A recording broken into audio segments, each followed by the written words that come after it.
Adventures podcast, Edition. number 1. We're going to talk about tributary fishing today. Now, for those of you who don't know, we're from southeastern Pennsylvania, so we fish, mainly the northeastern part of the country.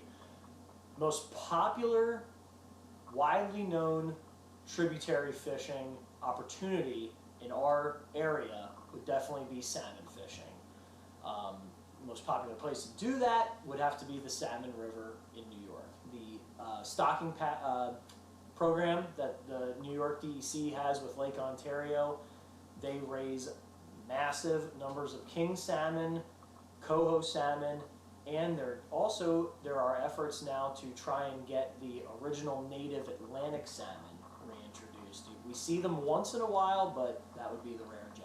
And that doesn't include the natural reproduction that's going on the Salmon River as well. Right. I saw some numbers that with steelhead, at least, it's about 40% of the steelhead that you catch are natural born reproduction in that river. And the way you can tell is simply by the fin clip on the right pec fin of the steelhead.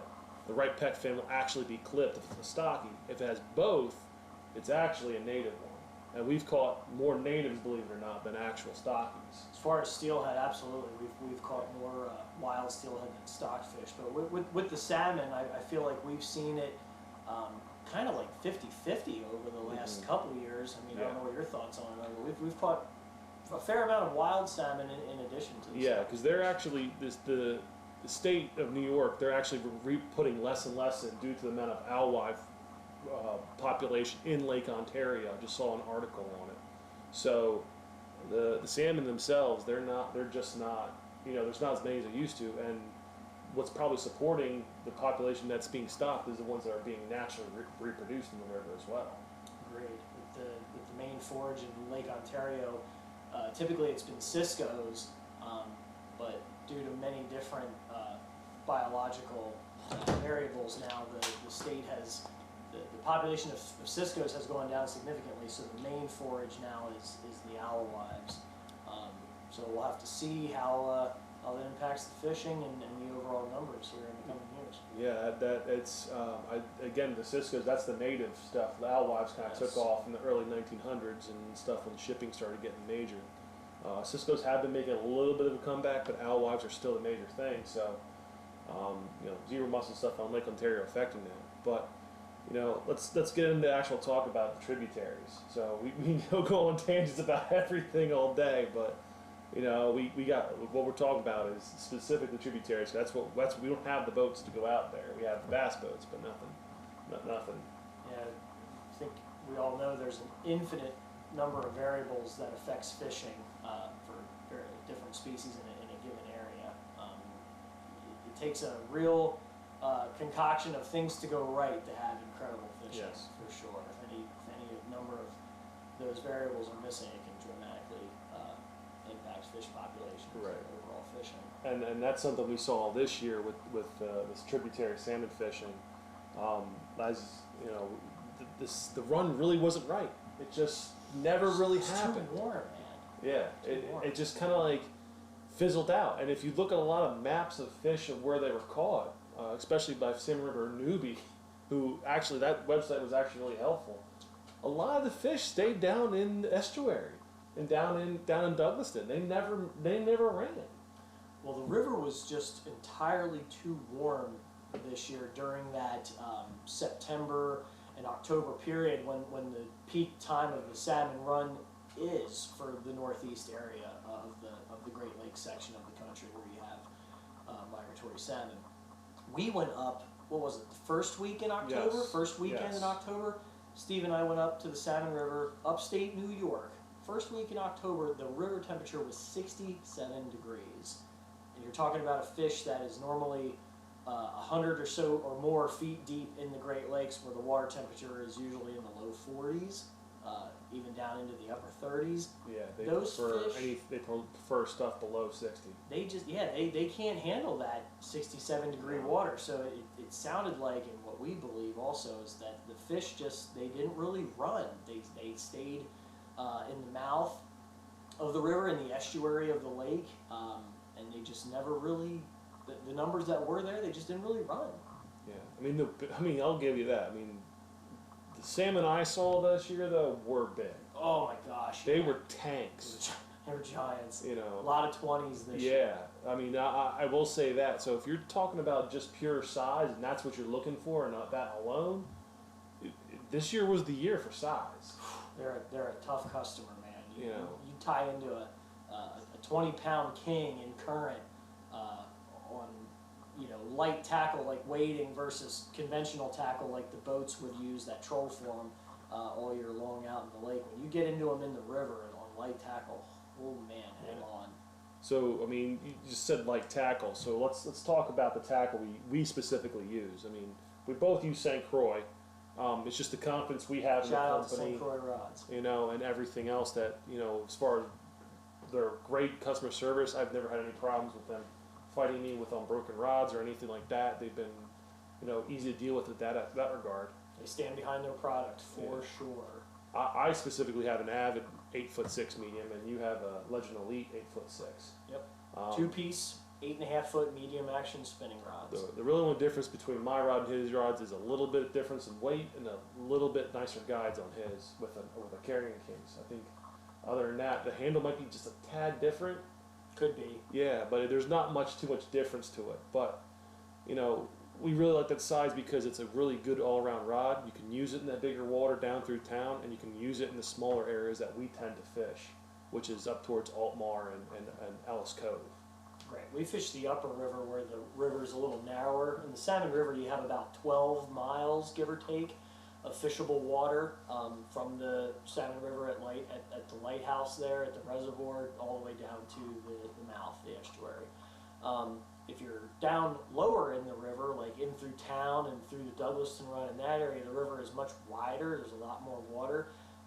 If you're trying to bottom bounce down there, or even fish floats for that matter, you'd want a longer rod. I know 12 to 14 foot. Yeah, get that line off the water. With right, they're very popular. Even with, I know some guys that use some custom rods that are even longer. But where we fish upper river, the river is not as wide, and you also have a lot of overhanging trees, more wooded area. So for us, it's too difficult to use those long rods up there. It's just a little bit too cumbersome. You're better off, in my opinion, with a shorter rod, something in the 8 to 10 foot range. Yeah. And St. Croix makes that 8.5 foot in a medium action. And so far for us, it's worked out beautifully. Yeah. And the challenge, with salmon fishing is that 8'6" rod is.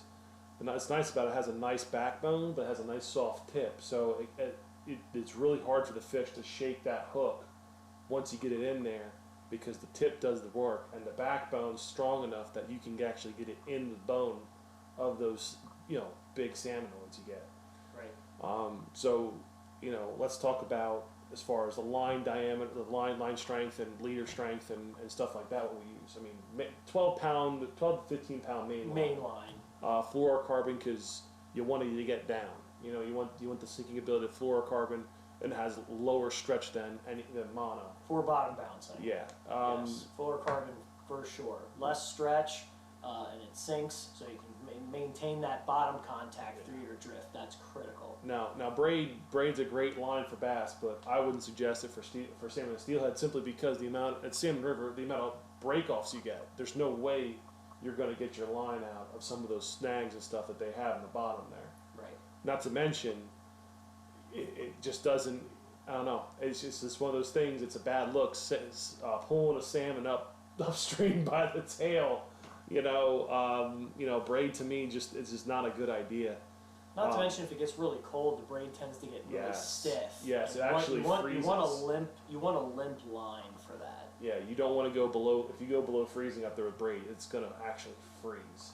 Because I've experienced that. There's a sinking braid out there, and I tried it, and it freezes below 32. When we're steelhead fishing later in the year after the salmon run, you can get into some cold weather. So, what do you like to use for the salmon? I mean, Salmon River has like crazy regulations. Salmon when they run the river, they're not feeding per se, but you can still get aggressive strikes out of them. There's a lot of competition, a lot of fish, and they can get very aggressive, especially in groups. Other places in the United States, I know a lot of people that throw crankbaits for them, jerk baits, rapalas, floating rapalas, Missouri pins minnows, things like that. But the Salmon River has a lot of regulations.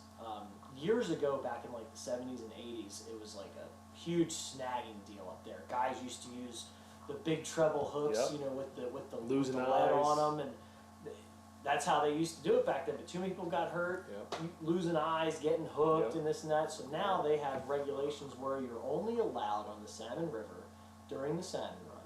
You're allowed a 4-foot leader, maximum, down to a hook, and the hook can only have, it must be a single hook, and you're only allowed up to a 1/2 inch of gap.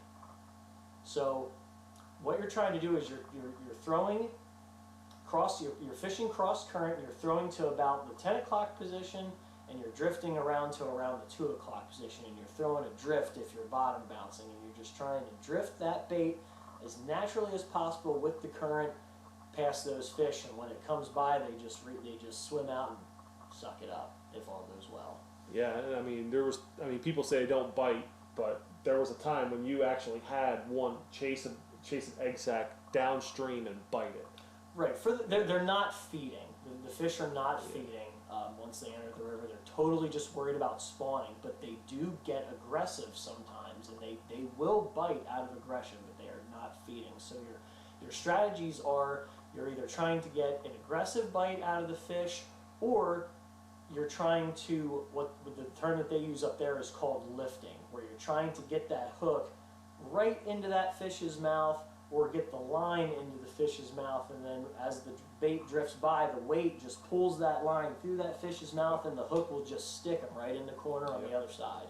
And you know, the way you generally do that to get a aggressive bite or a lift as well, you have to go light line. So Light line for sure. And we've actually got to the point where we're actually going to deal with color of line. See, me and him, when we finesse fish, we love using fluorocarbon. You know, as much as a headache as fluorocarbon can be at times, you can't argue with the results. But we found out fluorocarbon actually shines in the water. So when you're in low water conditions with high pressured fish, it's just not the line to use. They'll actually get out of the way. Day, for sure. So what we tend to use is Maxima Chameleon. Now this is 6-pound test. For salmon, we'll use 8 to 10 at the lightest. Sometimes 6, but 6 it's just too light on those fish, and it's so easy to snap them off or get one little nick and there it goes. And that happened to me a lot this year. Yeah, a lot of it depends on the water level. The average flow that we've seen, I've been fishing the Salmon River since 2008. The average, what I would call average flow up there is around 300 to 350, even maybe up to 400 cubic feet per second, I would say is average to low. Then you're using, in my opinion, 6 to 8 pound leader, and then other times Steve and I have gone up there where after a big rain event, or if they have to lower the reservoir for whatever reason and they release a lot of water, we've been up there in flows up to 700, 900, 1,000. The highest flow we've ever had success up there is 1,600 cubic feet per second, which would be approximately 5 times the normal flow. You get a high flow like that, we've gone up to 10 and even sometimes 12 pound leader, but usually we're in that 6 to 12 pound. Yeah, if you go to 10 or 12 pound, because with the 1200 CFS, it's almost downright impossible to land a fish. Yeah, you get a hold of them, but you can't do anything. Yeah, I mean, we've seen steelhead just take off on us downstream, and it just goes and goes and goes and goes and goes. The next thing you know, you have over 100 yards of line out, and that fish is gone. You just can't turn them. Yeah, you can't do anything with them. If they decide to go to the lake, they're going to go to the lake. But at the same time, it can be counterintuitive. You're afraid to lose them, but you can't get the carriage in front of the horse. You got to get the bite first. You got to get them hooked before you can worry about getting them in. So to attach our leader in our line, we actually use like micro swivels, and they're super tiny. I mean, you won't be able to see them from here. I mean, they can fit on your pinky. Again, they're little. They're tiny. They can fit on your pinky nail. So I mean, they're super tiny. I guarantee the fish can't see them. But they're 50-pound breaking strength. We generally use the Spros. Size 8. Size 8. I mean, they're tiny. Then to attach to the business end of the leaders, we generally use size 8 to 4s at most for salmon, for hooks, and this is just a must-add bait holder. I mean, nothing 2x, nothing special here. Sometimes I'll even go to a gamakatsu egg hook for single egg patterns or little rubber eggs. So those will work too. Again, you need to have a quality hook because they need to be sharp and they need to be strong. Because these big fish will bend your hook. First time I went up there, I made the mistake of using just a plain old Jane Eagle Claw, size 4. I hooked that first fish. It was a 20, 25 pounder. He went upstream with such authority, he straightened my hook and came off. Yeah, so you can use whatever premium quality hook, whatever brand, as long as it's a premium hook, whatever brand you like will work. Your size is going to run anywhere from a size 4, 6, or 8, depending on what bait you're going to use. If you're going to use a larger bait, like say an egg sack, you can go upsize your hook a little bit to a 6 or a 4. If you're going to use a little tiny rubber egg or a very small single egg imitation of any kind, then you want to go a little smaller. You want to go down to that size number 8. And sometimes we're even using like a type of a fly, like a woolly bugger or a stone fly or something like that. Yep. So, we talked about the line, talked about the hooks. Weights are pretty much simple as this. I would probably stick to at least if you're bottom bouncing. If you're float fishing, you need to have some smaller ones in order to go down with the leader. But with bottom bouncing, generally we stick to 4s and 5s as far as split shots. Yes. And then we generally keep it in a line. That seems to work better than splitting them out because then you have some problems of hanging up and other things going on there. So weights are pretty much self-explanatory. We use split shot. Now, up there they'll sell tin. Right, and tungsten. And tungsten. Tungsten's the best, obviously, but it's expensive. It's smaller, so it gets down quicker, and it's heavier, so you have to use less of it. But be prepared to shell out some money. Everything about it's better, but you'll pay for it. Yeah, tin. In my opinion, tin sucks. It's shiny. It's giant. It's bad. I caught so much less fish on tin than other types of split shot. But in New York, they have a weird law where it is legal. You're legal to use lead, toxic split shot. You're able to use lead, but you cannot buy it. So the first couple of years we went up there, we were using the tin, and then I actually called the DNR to get clarification of something that I ran across in the regs book but didn't fully understand, and they confirmed that you are allowed to use lead split shot up there. Luckily for us, we live in Pennsylvania where lead split shot is perfectly legal for purchase and for sale, so we buy our split shot here and we take it up there and use it. Yep. So, then let's talk about the baits too. We generally use. I mean, the baits you see out right in front of you, this is basically the stuff we use. The only thing I don't have on me right now are some of the stone flies. But, they're black stone flies. They're pretty much the same pattern. Right. The main thing with the black stones is they're a time of year bait. Right. You see them crawl. If you look down at your feet, if you're netting fish or whatnot, and you're looking down, if you see them crawling around the rocks, get them out and use them because they're on them. Yeah, especially in the February, March area, because Salmon River will have a hatch of black stones that will crawl on the snow, and they will spawn right on the snow, and they'll do their thing. So black stones are great. I've actually caught salmon on them on really low clear conditions, especially out Burnt Dam where it's they definitely can see you. Out in Western New York. Yeah, they work really well. The creeks and being a lot smaller out there, a lot less flow, they get a lot more line shine. You're better off going with a smaller offering. And with those black stones, a little bit of color in them is awesome. I've caught my best one I have generally has a lime green or like a chartreuse type color to it. But you can put yellow, you can put pink. Pink I've caught fish on, blues, reds. But pink and green are probably my lime green is probably my favorite when it comes to those black stones. I'd agree with that. Your main colors you're focusing on, at least what we see and what we've had success with, and watch other people have success with. Your pinks, your orange, chartreuse, and your yellow and cheese color. Yeah. I've seen fish caught on every color, red, black, you know, off the wall stuff, purple. But typically the staples are orange, pink, chartreuse, and cheese or some sort of a natural yellow roe color. And you know, this is kind of a fly imitation, but generally the thing we use the most for brown, steelhead, and salmon are generally these the glow balls. As you can see, there's a bunch of different colors. I mean, probably again can't see it. You'll show it. I'll show it at the end. I'll definitely show you a picture of it on here right at the end here. But we got cheese. There's salmon roe, which is more of like an orangey pink. You got a true pink. Bubble gum. You got a salmon roe color, and you got a couple different types of orange.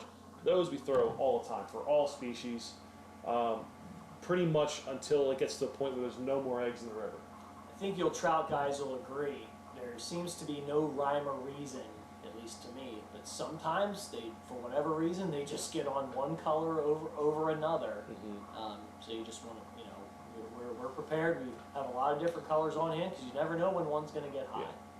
Yeah. And you know, so some years it's just one particular color that they're hitting on, and then we just go with that. That's one. true. Other years it doesn't matter. Right. Some years it's orange. Other years it's pink. Other years it's ask the population what they're doing and use something different. Yep. You just don't know. So, you know, one thing that people always complain about, and this happened to us at Burt, and we found that Burt, the high water is our favorite to fish. But when the water gets muddy, what do? Because a lot of these colors that we just talked about, they don't shine. They can't see them. And you'd think a fluorescent orange or a hot pink egg floating down a river, you'd think it would be obvious. Yeah. Now, something I have heard, Belisa, just recently, I didn't think about this, but for some of you guys that might be a jig fisherman or have the beads, glow in the dark. Glow in the dark supposedly really works well because it uses the particulates in the water to actually shine, and it'll actually reflect and show a bigger area, and the fish can see it better. I wouldn't deny that. I mean, there's a lot of talk also about, especially with other fish like bass, like with plastics and stuff. There's argument that they can see into the UV spectrum too. Yeah. So it's not always what looks good to us and what we can see. Yeah. Sometimes it's you know what looks good to them and what they can see is totally different than what it would be for us. But when the fish can't see and it's off color, the best thing to use, and goes for bass, this is really anything, is black. And use something bigger, a little bit bigger. And this is what we used, you know, this is what I used out there at Burt Dam, which is a, you know, black woolly bugger, or egg-sucking leech, you know, with like a pink head. I used that out there this year and last year. And we annihilated salmon and browns and steelhead on it. This year I just caught a steelhead out there. But the same thing goes with Salmon River. Sometimes those woolly buggers and egg-sucking leeches, they really work. Sometimes they outshine the egg patterns. Yeah. It just depends. Yeah, I think it has to be the situation where they're more aggressive. Right. You know, when you're having steelhead spawning in spawning areas or salmon spawning, I think seeing some sort of minnow impression coming down where they have eggs being involved, that would tend to get them more aggressive. Triggers that territorial response. Right, so that little bit different pattern might be the trick, and that's what it seems we've been finding out the past couple of years. But you know, something we always throw to, just because I mean it hasn't been the thing for a couple of years. No, for like three, 4, 5 years ago it was the ticket, but the last couple of years it hasn't been really the deal. But we've caught some on it still. You know, just your typical rubber eggs. You know, right here is orange, but you know we have an army of different every colors. color under the sun. I think I have just as much about every color that the bait store has. This is specifically Atlas rubber eggs. You know, but pretty much any rubber egg that stay on the hook. I mean, the nice part about this is they don't come off the hook very easily. Nope. They're nice and small. You can change them quick. But the glow balls, once you're on, they're on. Right. You know, those Right. things you can take them off, rip them off, put another one on. Randy actually caught his biggest steelhead on those at one point. Biggest steelhead I got was up at the Salmon River, 34 incher. I caught that on the Atlas brand rubber eggs, but on a different color. I caught it on an off-white color. But And I think I actually caught mine on the biggest one on one of those too, 12-pounder I caught. yeah, I don't remember. I think it was because I on the think that rubber was during eggs. that period when we were killing on them. Yeah, it was like a 3-year stretch where Yeah. no one was throwing rubber eggs, and we were just nailing them, and everyone's looking at us like we're like like we're stupid for throwing them. It's like, well, it's working, so you know, I mean, it almost got to the point where it's like, okay, you know, we use that color. All right, we got the hits. Let's try it again. Up, we go through the same hole with different color, and we get more hits. Well, it's nice Just to changing up the color. right. And a lot of times, then you can experiment with different colors more easily too. As you said, they're easy to change, so you can make a couple casts in one particular run with say orange. It's like, okay, this ain't working, and go to pink, and okay, this ain't working, and go to chartreuse, all within a 15-20 minute period. And all of a sudden, you get a bite. And between, you know, a lot of times it's myself and Steve, or me, Steve, and Keith. A lot of times, you know, there'll be multiple guys. We'll all be using something different colors until we can figure out what size of presentation they're looking for, and then also the color. And then, you know, sometimes you don't figure it out. Other times you have mixed results. Other times it's just obviously one. And when you can figure out that right one, it can be lights out. And you know, we experienced that what, 2 years ago. Actually, the thing just came up on Facebook for me, where Keith, you and I, and Ronnie went up there, and the Black steelhead, Friday. like, yeah, that was awesome. It was like nothing was over 28 inches, but it was just constant steelhead action all. The footage is linked. If you go into our video library and look at our list, it'll say Black Friday 2. The date was November 28th. What was it? Third or fourth week in November, Yeah. 28th, something Same like time, that, yeah. of 2000 and was it 17? Yeah, it was 2 years ago. 2017. It was a lights out trip. If you guys want to watch that, it was pretty good. Not much size, but a lot of fish, a lot of action. Yeah, that was the trip where everybody caught at least a fish, and if not, we caught some guys caught multiple Yes. fish. Everyone brought at least Yeah. one fish to hand. It was Um, great. 'Cause a lot of times it's so weird. A lot of times it's one-sided. You know. Yeah. You'll beat up on them, and I'll struggle. There's Or always vice versa. There's always the one dude who annihilates them. One dude who's in the middle who's like getting a couple bites but lands one, and there's always another dude who's like, "What am I doing wrong?" He's and the net man. and we're using all the same stuff. It's not The we're net not- man. That's usually. You know, we're all figuring out different things, and then by the end, we're all throwing the same thing, and it's like you can't figure it out. So it's you know, that just goes back to the angle to dangle, I guess. But you know what we just listed there, those baits, you know, with the eggs, these are definitely time of year as well. I mean, eggs will, for at least steelhead, will work year round. Salmon, obviously, it's almost egg is the entire thing. Egg sacks, as glow balls, single eggs. Throw the fly in, the occasional fly in there if you're a fly guy. Whoa, man down. Man down. But yeah, the black stoneflies, as we said, they're definitely a time of year bait. They're definitely a winter into spring style bait because that's what's more in river. That's what they're more eating. For sure. Once you get away from the spawn there, the main spawn of the salmon, it's just natural. Once the eggs disappear from the river, the steelhead stop keying in on them, and the brown trout too. Then you're better off going with what's naturally in the river. Your woolly buggers, your stone flies, your night crawler, worm imitations, minnow imitations.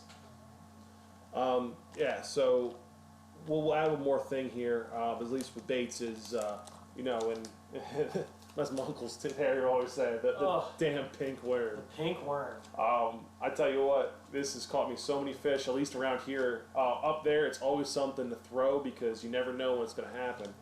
I think it's better on a float. I caught some on bottom bouncing, but it's not consistent. But through my experience as a going down the river, float fishing seems to work really well. You get that undulation. Yeah, you get the constant float of the, and I've seen this around here. It's better when it's a little light float where it actually, you know, just keeps going down the middle of the river where it constantly moves. So, you know, as we're wrapping this up here, let's quick talk about what we're looking for as far as the where you want to fish, and you know, at least for salmon, you know, in the fall. and then transitioning into steelhead, because that's what's going on right now. Right now, so you have, most rivers, you have turns, you have bends, you'll have log jams, you'll have holes, you'll have shallow riffle areas, and then you'll have good solid runs and current seams. During the run, when the fish are moving, if you're a bottom bouncer, you want to key in on those runs. Sometimes they're referred to slides. They're usually leading into the major holes and out of the major holes in between riffle areas. You have that current where it's real defined in some areas, and those fish use those channels to come up through there. That's where you want to be drifting and concentrating your efforts. Once you get later in the year, into late November, December, up until early March, the fish are in wintering holes, much like many other species. They're looking for deeper parts of the river that offer them more security, more depth, more insulation from the weather changes. And the thing here is when they start getting colder, in the fall, the nice part about it is you can almost hit it almost every hole and every spot, and every nook and cranny. Spread out. And there's probably a steelhead there. And they're probably feeding, because the salmon, they don't stray far from the salmon. If you're near gravel with the salmon, if you're near a tree where the salmon were hanging out, that's the steelhead's probably sitting right there behind them or next to them. Browns will do the same thing until they spawn. Browns, you can reel in a brown and they'll have teeth marks from salmon biting them on the back. Right. Territorial and aggressive. Exactly. But steelhead, they'll, as they get wintered, they get more condensed. That's the thing, is realizing they get more condensed. They group up just like much like bass or most other fish would. In summer and wintertime, they tend to group up. And some of the more historic holes that everybody knows about: Schoolhouse, Altmar Bridge, Trestle, Ellis. Those are all the ones that they're gonna group up in. Refrigerator's another one. That Black Hole, River. And that's where they tend to winter over, and you can find them within there. And there's generally like 2 or 3 guys that have the spot, and everybody else is pretty much out of spot, or might get 1 or 2 here or there, depending on where they're located at and where they're moving. And then the reverse happens then in the springtime. The steelhead, they're a spring spawner, so they spawn typically, give or take, it's all hinged upon weather, but usually late March, early April, the steelhead are spawning. So once you get into the springtime, then they start transitioning back out of their winter holes into the gravel areas, into the runs, and they spawn. And they're typically, same thing going on there as the salmon.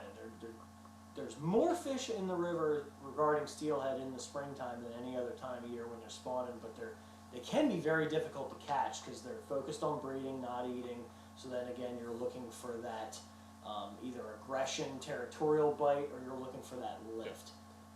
Once they're done spawning and you get into April, now they're putting the feed bag on. They're weak and lethargic from the rigors of spawning, and they need to put weight on so that they can run back down the river back to the lake. So we've already had a trip up there in the middle of April when they were just coming off the spawn, and it was lights out, and we hooked a lot of nice steelhead. Yeah, and that's one of our that's our steelhead in April video, if you guys want to check that out as well, and that will be attached. That's on the list as well. Yeah, and that's one where, again, it's almost like going back to way you're fishing. Spring steelhead's almost like fishing fall salmon. The only difference is, I'll tell you what, steelhead are a hell of a lot smarter. Cool. You got 2-3 casts at them, and then that's it. They're going to go tuck themselves underneath a log or go somewhere else crazy, and you're not going to see them again. So there will be some cases where they might hang around, but a lot of times they don't. You get 2-3 casts, and that's it. Clear water, they're very wary fish. Yeah. So I think we're kind of running out of time here. Yeah. So let's. This particular episode, we talked about trib fishing. We're going to bring you guys some more information regarding this time of year. Where we're at now is late November here in the northeast part of the country, so we're dealing with that fall transition into winter. Tributary things that happens is a bite that happens in the fall, and we're going to transition over to some more wintertime topics, and we're going to cover some more information, local information. We'll cover some things on bass here in the near future. Yep, and definitely look out for some of our action stuff too. Like we have Black Friday coming up, so we're not sure what we're going to do for Black Friday, but we'll do something. We might go to New York. We might stay home. It's all hinged upon weather. So over the next week, we're going to just watch and see what happens. Stay tuned. If you like to ice fish, we definitely have a lot of ice fishing videos. That's coming up, brother. We do a lot of ice. 2 months. Keith got a motor now. Keith got a gas auger. We're looking forward to that. We're not going to be hand drilling holes no more. So we do a lot of bass stuff. We'll occasionally do some panfish stuff. We do some cool angles with ice because we can. 2 months away, man. Yeah, we're coming up. Hard water season is almost upon us. Yeah, so we'll let us know what you guys want to see. If you want to see something or talk about something, post something at the bottom. Questions, comments. We'll do videos on just about anything we're doing with trying fishing. to get you guys the information. So with that, I think we're going to finish up. And thanks for listening and watching. And keep on fishing.